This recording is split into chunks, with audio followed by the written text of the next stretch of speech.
Hola a todos, ¿cómo están? Qué gusto estar reunidos como lo hemos venido haciendo a lo largo de los últimos videos, recorriendo el Nuevo Testamento. El día de hoy nuevamente nos acompaña Daniel. Hola Dani. Para poder compartir pues esta carta a la Iglesia de Roma. Al día de hoy hemos platicado mucho de los evangelios, ya lo recorrimos, el libro de Hechos también, muy importante la forma como se fue esparciendo pues el mensaje de Jesús, el evangelio, y en el video pasado platicamos acerca de las cartas, ¿no? Cómo leerlas, cómo se fueron escribiendo para poder pertenecer o formar parte de las escrituras. Y algo importante que podemos comentar es que las cartas están escritas principalmente en griego, que era el idioma oficial de todo el Imperio Romano, que pues era todo alrededor del Mediterráneo. Entonces, y de estas cartas, una gran cantidad de las cartas, 13 cartas, son escritas por Pablo. Pero ¿qué nos puedes decir, a ver, Dani, acerca de Pablo? ¿Qué te acuerdas de él? ¿Qué nos podrías comentar? Brevemente, porque ya hablamos en Hechos de él y ya hablamos también algo en el video pasado. Sí, bueno, Pablo, como lo conocimos en el libro de Hechos, que nos acompañó Vale para platicarlo, ahí viene su historia de origen. Él era un rabino que no era de Israel, él era de Tarso, una ciudad al norte de Israel, lo que actualmente es Turquía. Pero fue formado bajo los fariseos, que eran el grupo religioso y de educación judía alta de la época. ¿En dónde fue formado? Él fue formado en la escuela de Gamaliel, en Jerusalén. O sea, fue foráneo.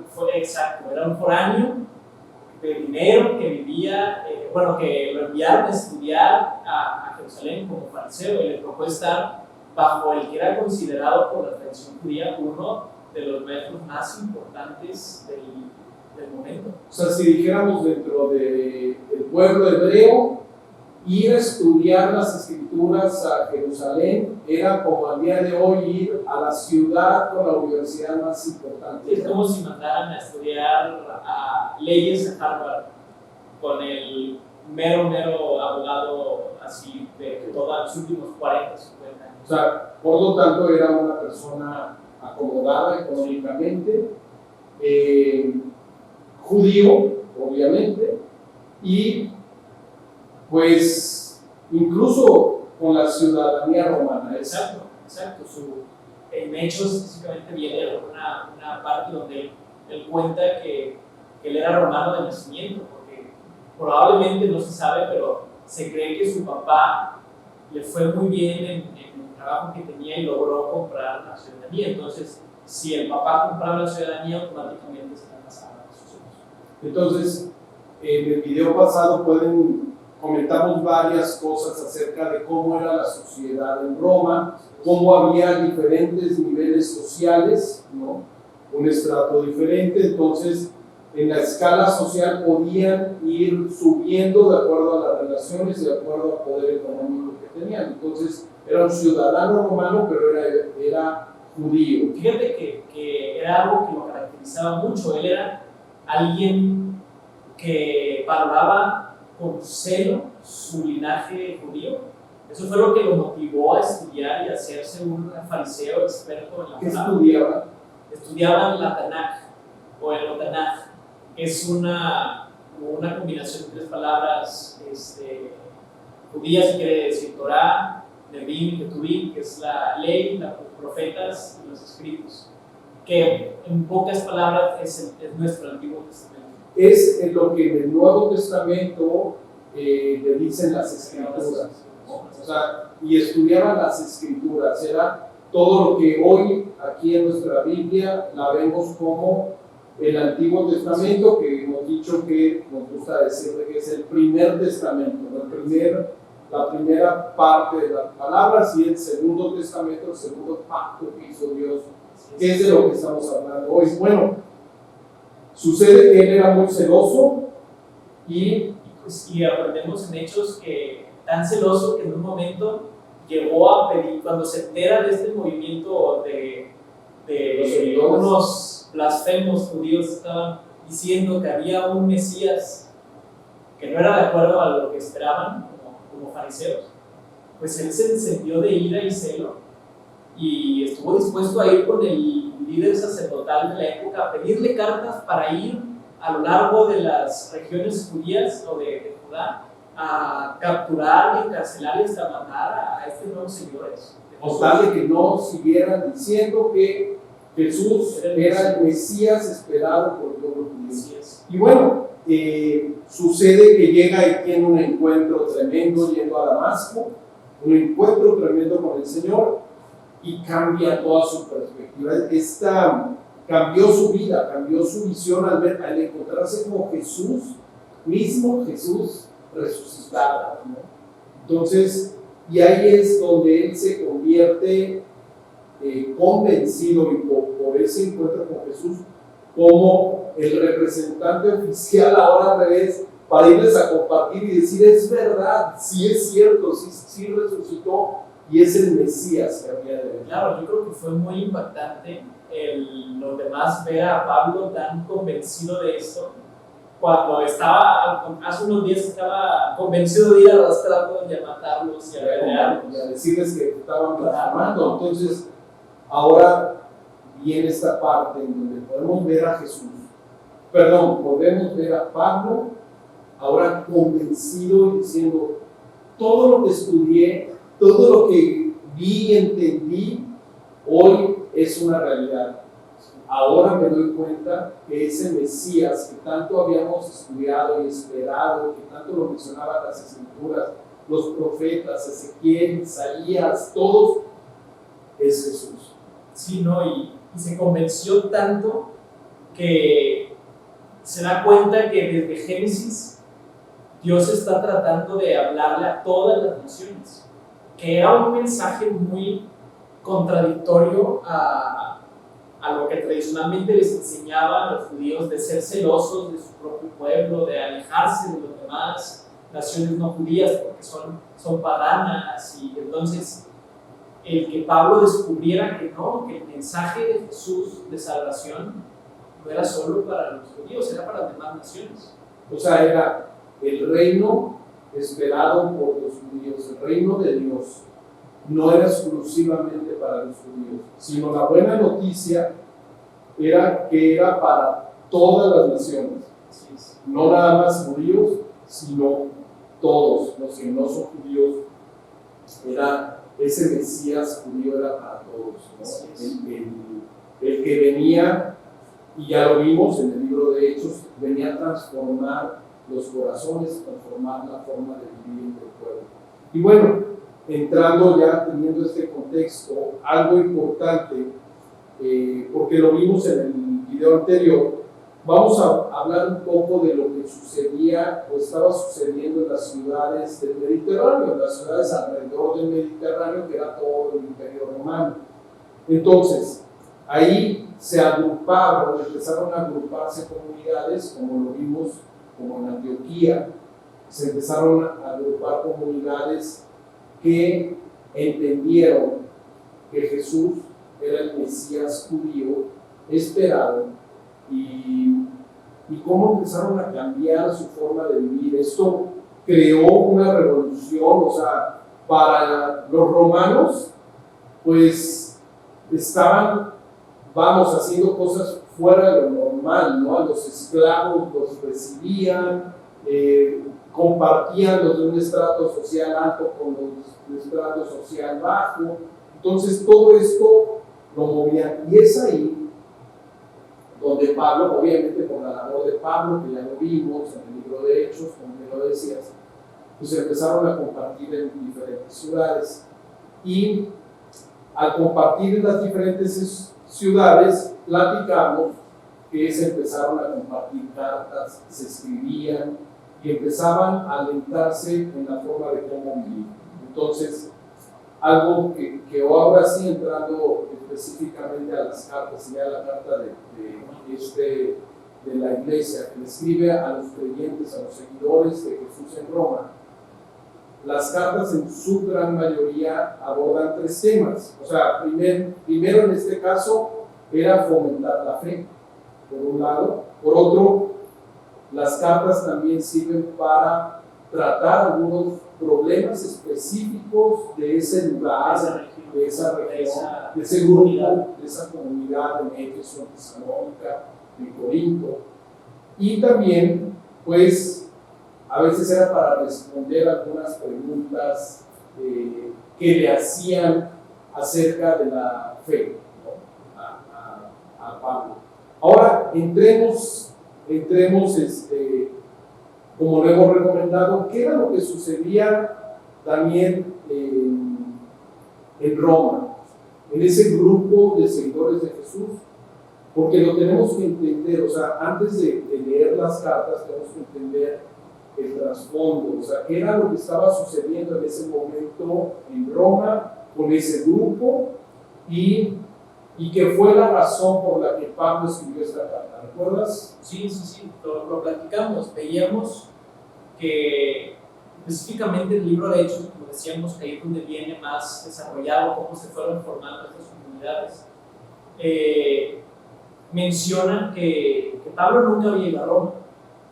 Exacto. Entonces es curioso, o sea, pero si le escribió a los romanos, ¿cómo? Pero no conocía. Bueno, no, el tema es que Pablo conocía a personas de la iglesia de Roma cuando escribe esta carta, y por eso es como comentabas, que le llegaban noticias de conocidos de él, de la iglesia de Roma, que había problemas. Entonces así es como él, por los amigos que tenía allá, se enteraba de estas pues, conflictos que estaban habiendo en esa iglesia. Pero qué curioso que Pablo pues, nunca había visitado ahí personalmente. En Roma, en ese grupo, ¿quiénes eran los que formaban parte de ese grupo en Roma, de los seguidores de Jesús? Pues bueno, si nos damos cuenta, la comunidad de la iglesia de Roma estaba formada tanto por judíos que emigraron allá, como por personas no judías que recibieron el mensaje de Jesús. Okay. Hay una parte que me gustaría leer, porque tenemos que entender que en ese grupo, en ese entonces estaba el emperador Claudio. Entonces, antes de escribir esta carta, Claudio había mandado la orden de sacar de Roma a todos los judíos. Claudio era un César, fue un emperador romano, ¿no? Entonces, esto viene en Hechos. Déjame leerte también Hechos y a los que nos están viendo. Dice Hechos 18, lo podemos ver ahí, en el versículo 1 y 2 dice así: después de esto, Pablo se marchó de Atenas y se fue a Corinto. Allí se encontró a un judío llamado Aquila, natural del Ponto, y con su esposa Priscila. Hacía poco habían llegado de Italia, porque Claudio, me refiero al emperador, había mandado que todos los judíos fueran expulsados de Roma, y Pablo fue a verlos, oye, vinieron a Corinto porque habían sido expulsados, y va a ver a Priscila y Aquila, ¿no? Qué chistoso, a veces pasa eso, ¿no? Que alguna persona que conocemos de otra ciudad, oye, es que vienen porque pasó cierto terremoto o pasó una enfermedad y vienen a visitar. Qué padre que Pablo tuvo el cuidado de ir a verlos. Claro, y es así como en este caso, ¿no? Nosotros recibimos a un amigo de Guadalajara y, oye, ahí está, oye, voy a ir a ver a mi amigo de Guadalajara que vino, así en este caso venía, oye, llegó Priscila y Aquila, los expulsaron, van a estar un tiempo aquí en Corinto porque Claudio los sacó. Entonces, no nada más a ellos, sino a todos los judíos. Y más o menos estuvieron fuera unos 5 o 6 años. Y entonces, más adelante, ya cuando Pablo va a escribir la carta, es porque ya habían regresado nuevamente. Estaban volviendo a la comunidad romana, ¿no? Claro, ahora, ¿qué sucede también ahí? Cuando regresan, este grupo de judíos creyentes, ¿qué crees? Se encuentran con el grupo de los creyentes que no eran judíos, que ya no hacían ciertas prácticas judías. ¿Qué quiero decir? Encontraron a un grupo de seguidores que ya no guardaban el Sabbat, ya no querían que se circuncidaran, vamos, ya no seguían, ya no leían la Torá como lo leían ellos. Entonces era un grupo de creyentes no judíos que habían dejado ciertas prácticas, llegan los creyentes judíos y se empieza a generar un conflicto. Es que es normal, ¿no? Cuando pasas un cierto tiempo y te alejas de ciertas como rutinas, pues es normal que la dejes de practicar y ya te des cuenta de que no afecta tanto, pero luego llegan otros y entraron en el conflicto que para ellos era importante eso. Digo, sí puedo identificarme que es complicado poder lidiar, oye, ¿y si se tiene que hacer así o no se tiene que hacer así? O no me quiero equivocar. Bueno, recordemos que ellos y Pablo y los que empezaron a migrar porque se movían, ese grupo de creyentes, la iglesia en Roma o el grupo en Roma, los seguidores empiezan a ser muy judíos, muy con tradiciones de ser kosher, ¿no? De comer, sí, que no se coman ciertos animales, ciertos alimentos, que practicaban el Sabbat. Entonces, como para ellos, como que era ese orgullo de ser judío, y así tenía que ser, y el Mesías nuestro ya vino, ¿no? Entonces, había un grupo de judíos de etnia, vamos a decir, de raza, ¿no? En donde ellos se sentían unos seguidores de Jesús superiores porque eran judíos, eran de la misma nacionalidad de Jesús, ¿no?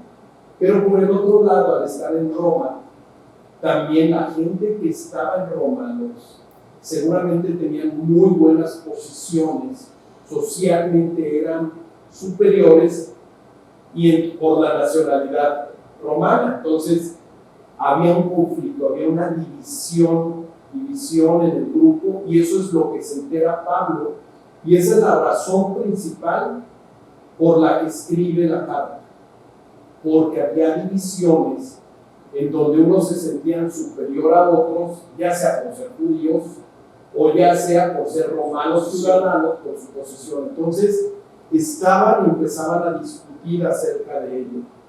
Divisiones entre los seguidores de Jesús. Nada nuevo. Me sorprende mucho porque estamos hablando del primer siglo, ¿no? Años 60, 50, 60 después de Cristo. Y aquí nos tenemos 2000 años después con lo mismo, ¿no? O sea, vemos que hay división en las familias, ¿no? Que los hijos ya no aguantan los papás porque te tienen encerrado, entonces me voy a vivir con mi roomie porque voy a tener independencia. O vemos dentro de la iglesia, ¿no? Que hay algunos que es que no me gusta la música pop, entonces nosotros solamente cantamos coritos. O no me gusta porque nosotros valoramos mucho el bautismo y para otros no. O sea, hay incluso dentro de la iglesia las formas, como cómo se hace. Guardan el Sabbat, al día de hoy dices, es igual. No, y deja tú, solamente también incluso en la sociedad. Yo estoy impactado porque cada vez veo más división por cualquier cosa. Vemos que hay división por las vacunas, que si estás vacunado, no estás vacunado, que si eres feminista o no apoyas a las feministas. Por las formas de pensar. Que, claro, definitivamente, o sea, el estatus económico, eres del TEC o eres de la UNAM, o sea, nos hacen de la división. En pocas palabras, o sea, división desde tu tono de piel, racismo, o de dónde vienes, tu etnia, es algo muy, muy fuerte, ¿no? O sea, la división nos sale naturalmente, nos asusta lo diferente a nosotros. Entonces, divisiones por la forma de pensar, por la forma como se hacen las cosas, incluso en la iglesia, aunque se supone que todos creemos en un Hijo, clasismo, había clasismo como al día de hoy, hay clasismo mucho en México, racismo también, ¿por qué? Porque tú eres judío, el otro no, etcétera, que también hay mucho racismo, sobre todo en otros países, ¿no? Aquí los vecinos del norte. Y Pablo les escribe esta carta tratando de explicarles las buenas noticias, el Evangelio. Es una carta que explica claramente, Pablo le dedica un buen tiempo a explicarles el mensaje de Jesús, el Evangelio. Entonces, primero, el objetivo era ayudarles a entender a ambos, ¿no? A los creyentes judíos y a los gentiles, como se les decía, o a los romanos, que cómo era el Evangelio, la historia del Evangelio, cómo desde el principio Dios tenía ese plan de unir a la iglesia. Segundo, ¿qué era lo que significaba? En donde no quería divisiones, que era para todas las naciones. Vamos a ver esa parte ahorita más adelante. Y tercero, también, en donde el pertenecer a Jesús y la obra que Jesús hizo en la cruz era para darnos esa igualdad, el valor de ambos. Y no era por lo que hicieran o no hicieran, por si practicaban o no practicaban una tradición, sino porque vino a salvar al pecador. Nos habla mucho del pecado, habla mucho de la justificación, cómo somos justificados por la obra de Jesús en la cruz. Entonces, la carta de Romanos explica muchísimo, tanto a los judíos, a los religiosos judíos, como a los no religiosos gentiles que no sabían nada de las escrituras, el mensaje del Evangelio. Entonces, esa es la razón por la que escribe esta carta de Pablo, se la escribe a la iglesia de Roma. Sí, y pues una vez que entendemos todo esto que sucedía, nos ayuda un montón también a nosotros a poder identificar como este tipo de comportamientos actualmente, ¿no? Porque podemos irnos fácil por la idea de que, ay, pero es que eso sucedía hace 2000 años y era Roma y ahorita ya somos avanzados, aceptamos a todo, el progresismo, pero no, o sea, son cosas, como bien comentábamos, que están sembradas en el corazón de nosotros, tenemos dentro muy dentro de nosotros, entonces, pero no muy dentro, muchas veces lo dejamos salir tan fácilmente como por un comentario en Twitter o donde sea, pero nos sirve mucho para como que tener bien abiertos los ojos cuando empecemos a identificar el surgimiento de esas divisiones y poder abordarlas, ¿no? Poder saber, pues Pablo hizo estos comentarios, agarró estos temas. Muy bien, entendamos entonces, había divisiones en la iglesia, no se ponían de acuerdo en cómo debía de ser realmente un seguidor de Jesús. Entonces, esa primera parte del contenido, vámonos al contenido para entrarle de lleno. Y la primera parte quiero leerte unos versículos que están importantes. Primero es que Pablo en la primera parte les dice que quiere ir a Roma, que la iglesia no es un lugar de división, y también les está diciendo como que el propósito, ¿no? Que quiere que Roma sea un punto de apoyo, porque era la parte más importante del Imperio Romano. Sí, era la capital del Entonces, aunque él había empezado sus viajes en Antioquía y les escribe esta carta desde Corinto, ¿no? Les está diciendo que quiere ir, ¿no? Entonces, ayúdame leyendo también, son varios versículos que traen esa primera parte del capítulo 1, del 8 al 17. Claro, dice, en primer lugar, bueno, es como una presentación. En primer lugar, doy gracias a mi Dios por medio de Jesucristo por todos ustedes, pues en el mundo entero se habla bien de su fe.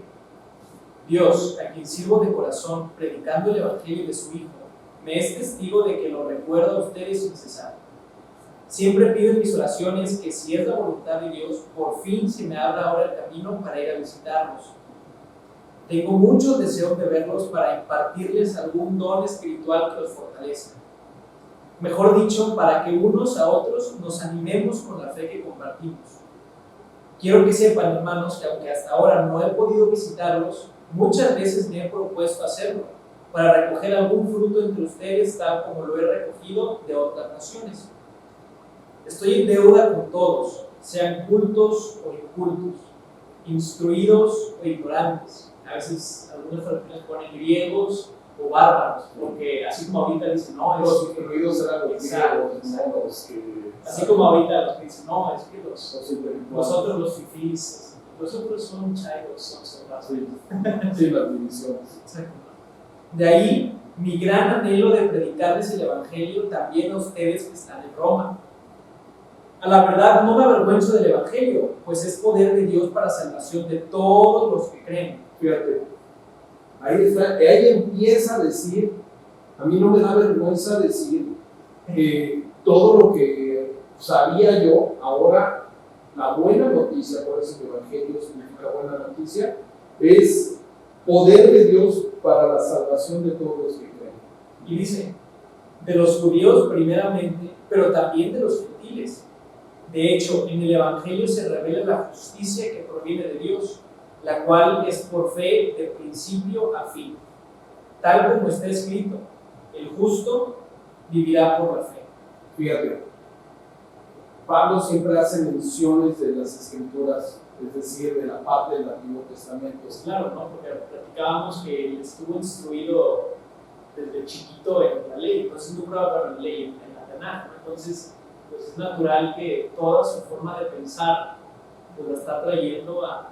Y cuando les dice, como está escrito, que dice esto, el justo por la fe vivirá, o vivirá por la fe, ¿a qué se refiere?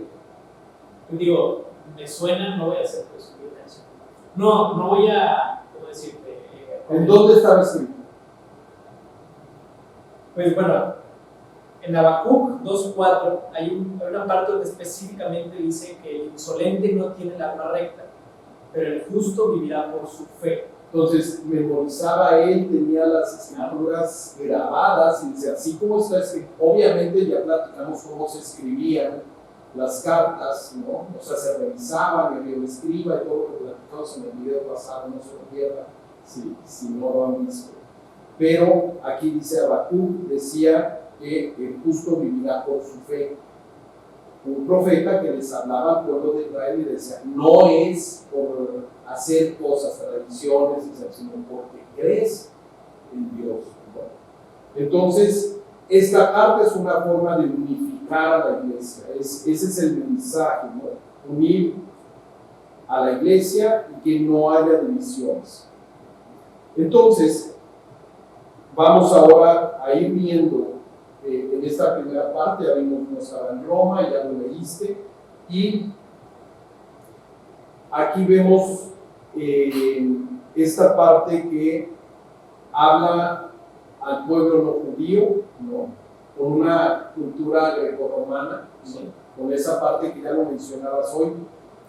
Recordemos que los griegos también aceptaban todas las ideas, ¿no? ¿Recuerdas cuando él hablaba en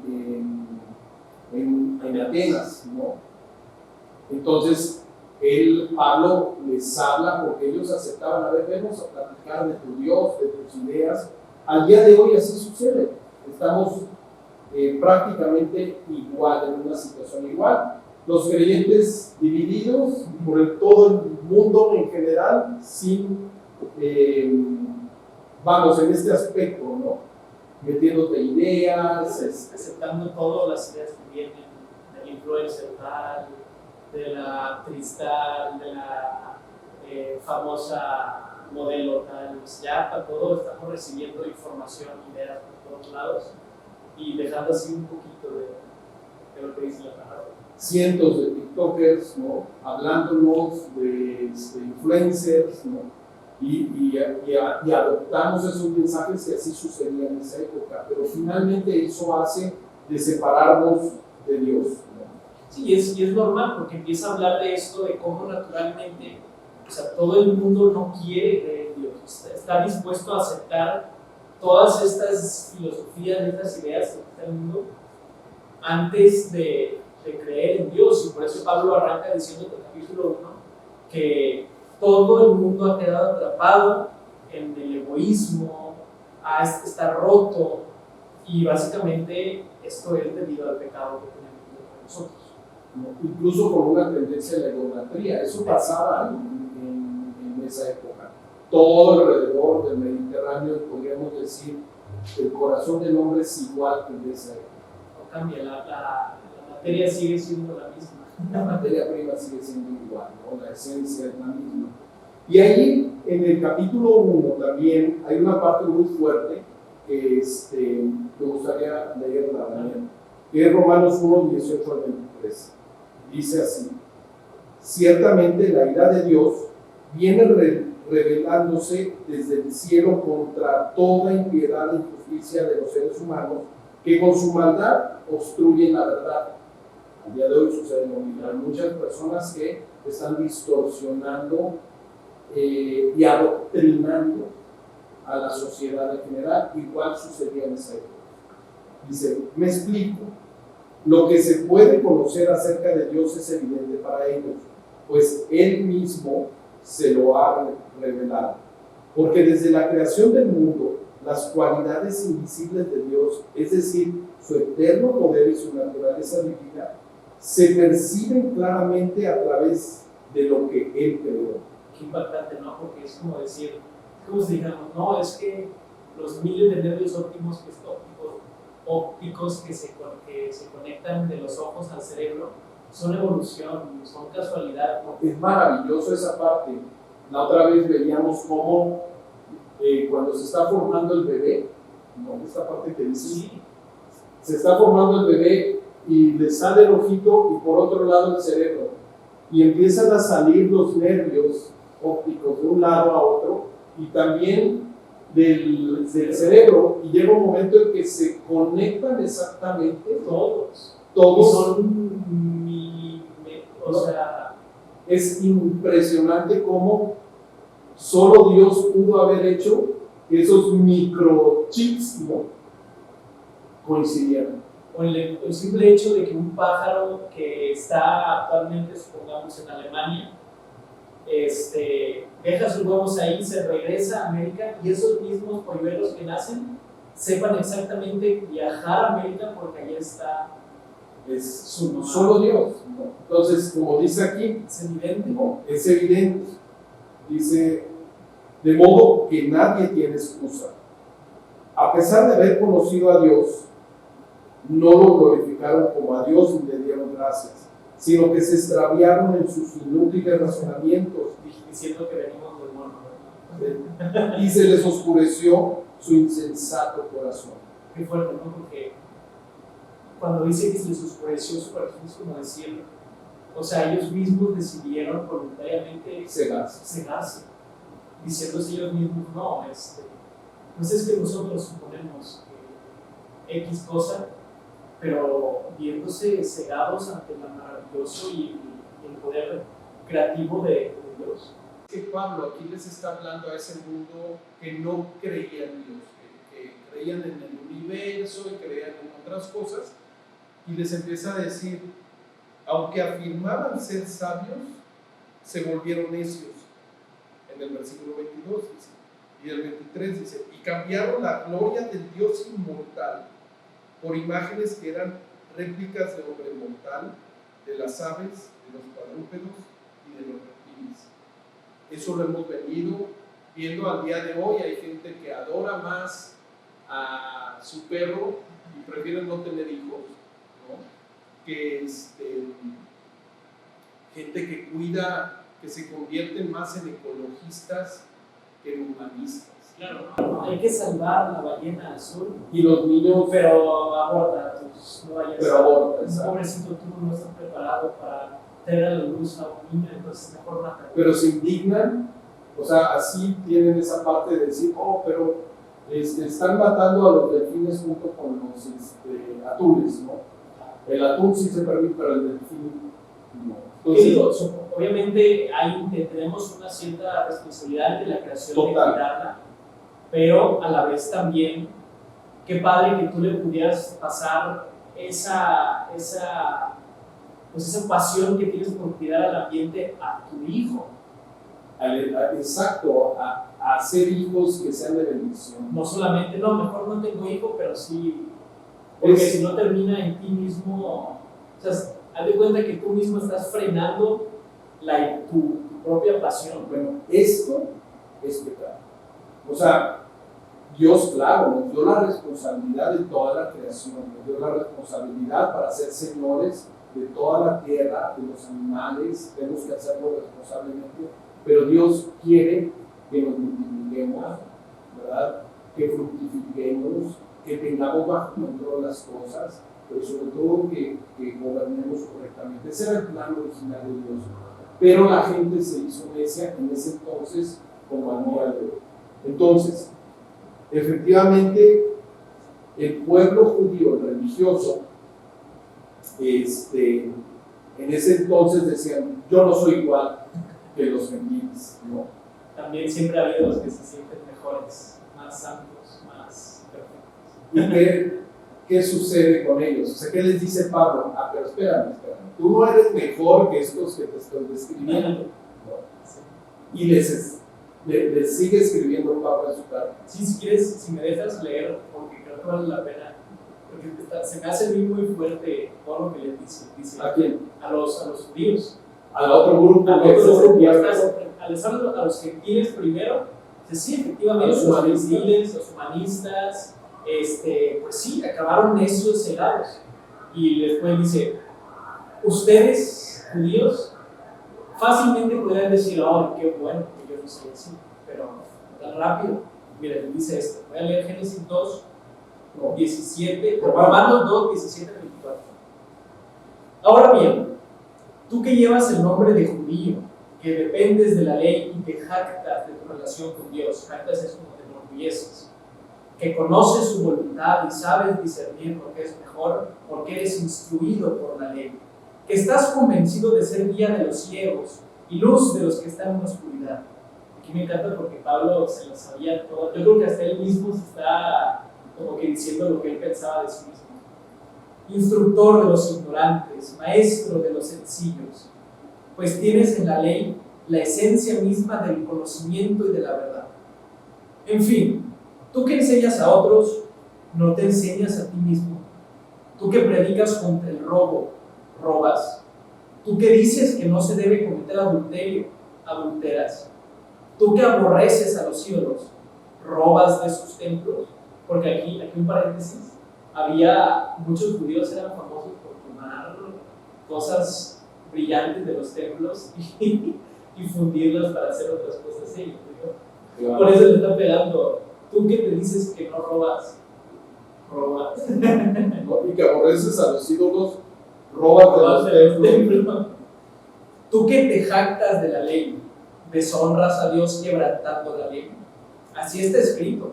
Por causa de ustedes se blasfema el nombre de Dios entre los gentiles. Que aquí también vuelvo a repetir algo que los profetas Isaías y Ezequiel comentaban que pues Dios estaba enojado con los judíos porque todo esto que dicen instructores de la ley, convencidos de ser guías de luz y todo, por otro lado estaban ahora sí que embarrando el nombre de Dios porque robaban, porque eran corruptos. Entonces, por eso aquí dice, por causa de ustedes se blasfema el nombre de Dios en los gentiles, que pasa mucho eso ahorita, cuando tú mismo te dices que eres cristiano y que vas los domingos a escuchar la predicación o a misa, pero por otro lado estás andando con dos chavas diferentes o andas compartiendo videos extraños en las redes sociales, tú mismo exponiéndote. La incongruencia de la religión. Exacto, y por eso dice, por causa tuya, están blasfemando o están hablando mal de Dios. Bueno, hoy, Daniel, pues ese es uno de los puntos.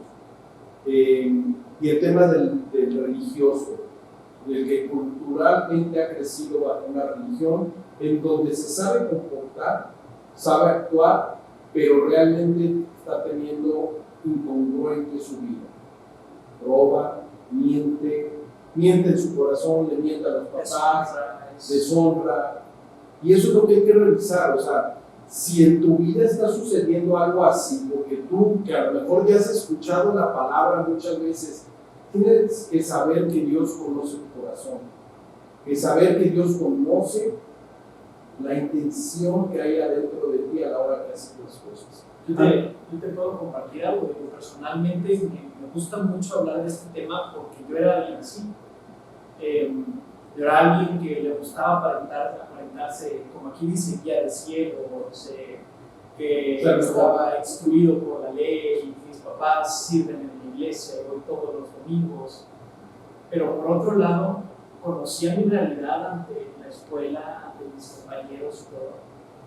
Y definitivamente me di cuenta que empecé a caer en esa, o sea, empecé a hacer que las personas blasfemaran el nombre de Dios por mí.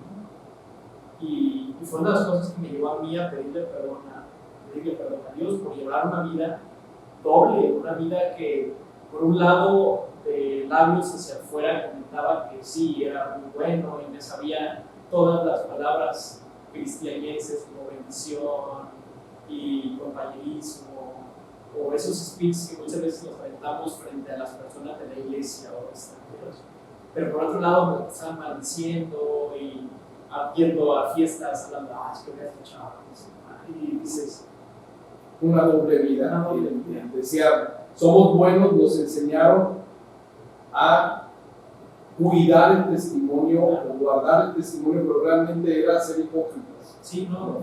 Y esa es la parte que le está diciendo Pablo a la iglesia, a los creyentes religiosos, que somos así hipócritas. De hecho, podríamos decir que así es su conclusión, ¿no? Toda la humanidad, fuera judía o fuera gentil, no judía, está atrapada en ese corazón quebrantado por su orgullo, por su egoísmo y por el pecado. Fíjate, aquí traje estos dos mundos, el mundo religioso, el mundo, vamos a decir, no religioso, filosófico, de ideas, pero están así de deformados. O sea, por eso decía, hoy siempre traemos algo aquí para ponerlo en nuestra mesita, y decía, bueno, los dos mundos, o sea, pero los dos están deformes por el pecado. O sea, y así estamos. O sea, aunque te sientas religioso, Pablo le está diciendo, has blasfemado. Aunque te sientas muy intelectual y muy actual, está deformado, estás en pecado, y el pecado deforma tu vida. Hay temas que no sé cómo estés viviendo tú, si seas de los religiosos incongruentes, o seas de los gentiles que se sienten humanistas, filosóficos, idealistas. Pero hay una parte que es muy clara, que dice Dios, que dice Pablo, que se escribe en esta parte de Romanos, que es como para concluir también.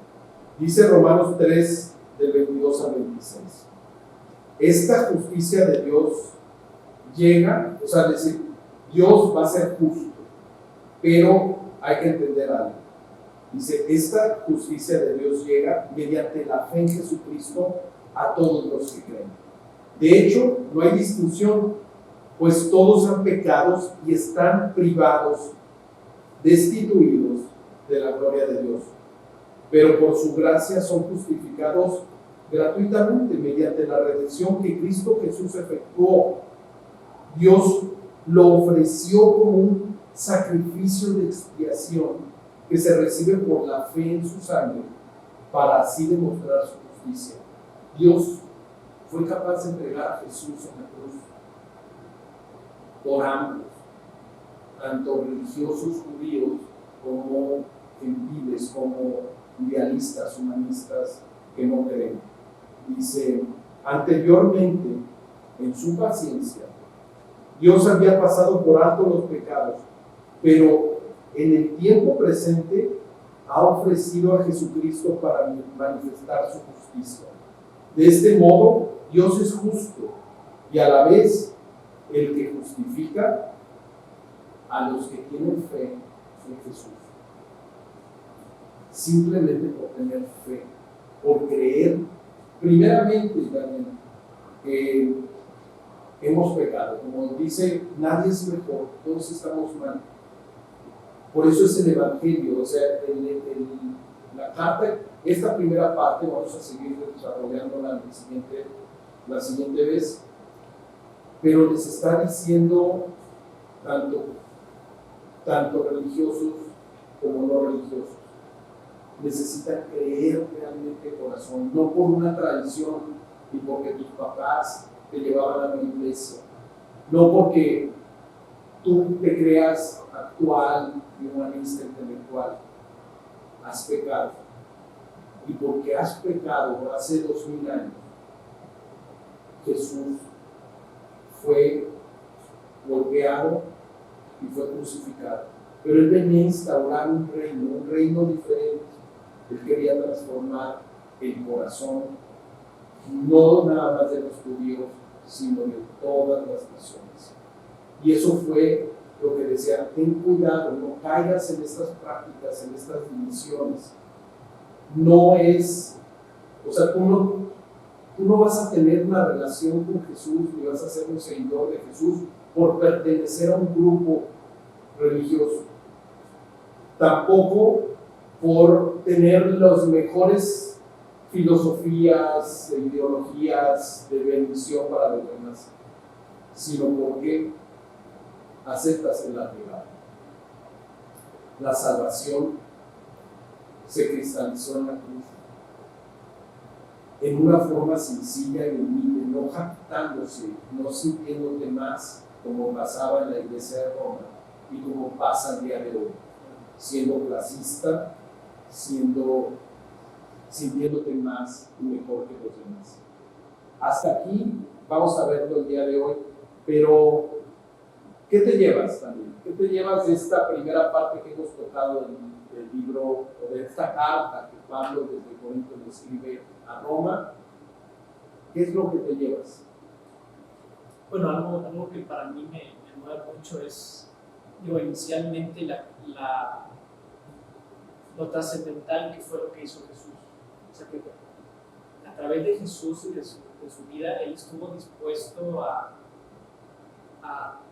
morir por el pecado, por el mal, y tomar esta maldad dentro de sí mismo y poder pagar por toda la humanidad que pues simplemente muchas veces no le interesa saber de Él. Pero que gracias a que esta muerte que estamos grabando ahorita en Semana Santa, y estamos recordando el sacrificio que Jesús hizo, pero me puede mucho el tema de que la gente pues muchas veces no se da cuenta de ese enorme sacrificio que hizo Jesús, y lo más impactante es que resucita para mostrarnos que hay vida, que incluso aunque muramos a esa cultura que te dice que por tener mucho dinero, que por tener muchos followers, que por tener grandes dotes de deportista vas a volverte famoso. Jesús te dice: no, tú vales la pena porque estuve dispuesto a morir por ti y resucité y quiero darte esta vida que a mí me costó. Entonces ese mensaje para mí es inicialmente la razón por la que creo que estoy convencido que Pablo se lo quiso decir a los romanos para unirlos y decirles: tengan las divisiones que tengan, pero están unidos con Jesús. Es un mensaje que une ayer, hoy, mañana y seguirá siendo. La carta de Roma a los romanos habla de divisiones. Y lo que nos divide, lo que nos separa de Dios es el pecado. Por eso esta parte que leíamos de Romanos 3, del 22 al 26, dice: por cuanto todos pecaron, están separados de la gloria de Dios. O sea, porque todos las han regado. No te sientas, les está diciendo Pablo, no te sientas mejor, tú también la has regado. Y hoy te digo una cosa: a ti que me estás escuchando, que nos estás escuchando a Daniel y a mí. Esta carta a los romanos te está hablando a ti, y así como me habló a mí en algún momento. Lo que aparentemente nos divide, nos hace sentir más unos que otros, que nosotros estamos bien, que nosotros están mal, que nosotros porque creemos de una cosa estamos mejor que el otro que no cree en otra cosa. Lo que realmente nos hace únicos delante de Dios es que todos la hemos regado. Entonces, si tú la has regado, si tú te has sentido mal, si te has sentido que eres mejor que los demás, te has sentido que tú te vas a ir al cielo porque perteneces a un grupo religioso, déjame decirte que eso no va a importar. Dios conoce tu corazón. En el mismo libro, en la misma carta a los romanos, hay una parte que a mí me impacta, que la quiero leer para terminar. Y dice así, y habla del justo juicio de Dios, ¿no? Dice, déjame verla, dice así, dice,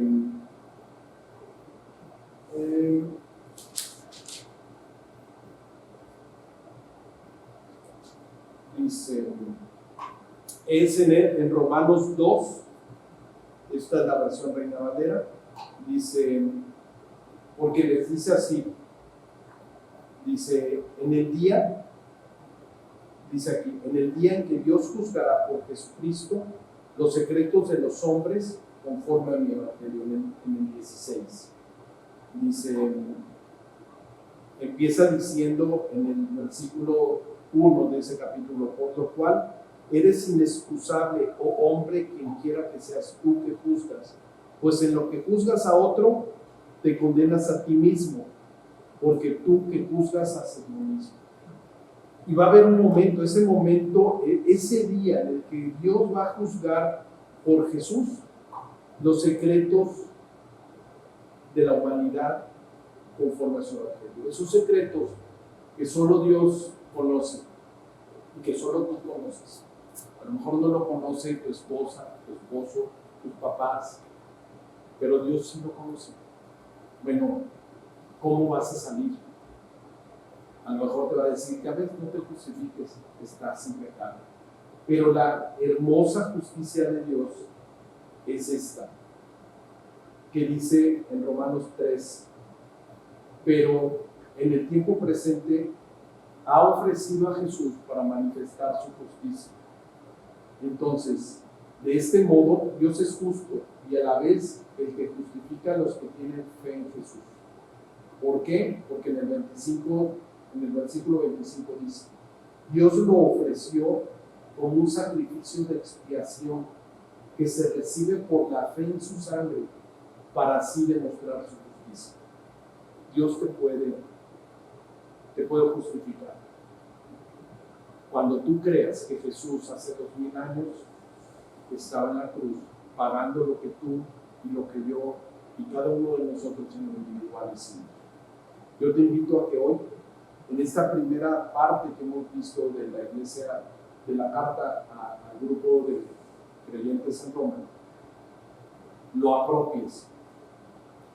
Y este mensaje que escribe Pablo, guiado por Dios, llegue a tu corazón y aceptes que has pecado, que le has fallado, que has tomado decisiones que han afectado a los demás, que han afectado tu relación con Dios. Te invito a que ahí donde estás, ores conmigo y aceptes a Jesús en tu corazón. Él quiere salvarte. Solo dile estas palabras ahí. Si tú te consideras que la has regado en algún momento de tu vida, pídele perdón a Dios con estas palabras.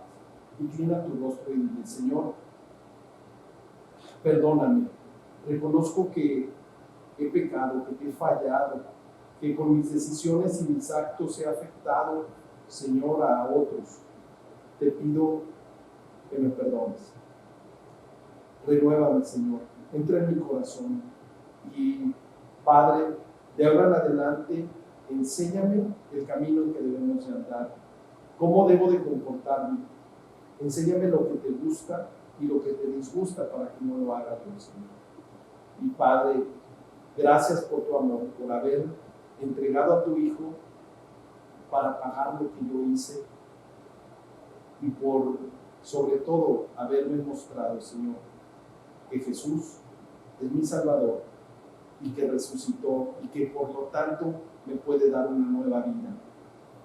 Dios, gracias por esta obra maravillosa que por mí y por tu amor Jesús hizo en la cruz hace 2000 años. En el nombre de Jesús te recibo como mi Señor y Salvador personal. Amén. Bueno, pues vamos a continuar. Si tú hiciste esta oración, déjame decirte que Jesús está en tu corazón, que ha entrado, que Dios ha entrado a tu vida. Ahora déjale controlar tu vida. Y es parte de lo que vamos a ver en esta carta, en el siguiente video, en donde Pablo a la misma iglesia de Roma les dice pues cómo se debe comportar un verdadero seguidor de Jesús. Que Dios los bendiga. Gracias, Daniel. Nos vemos para la siguiente. Bye bye. Hasta la próxima.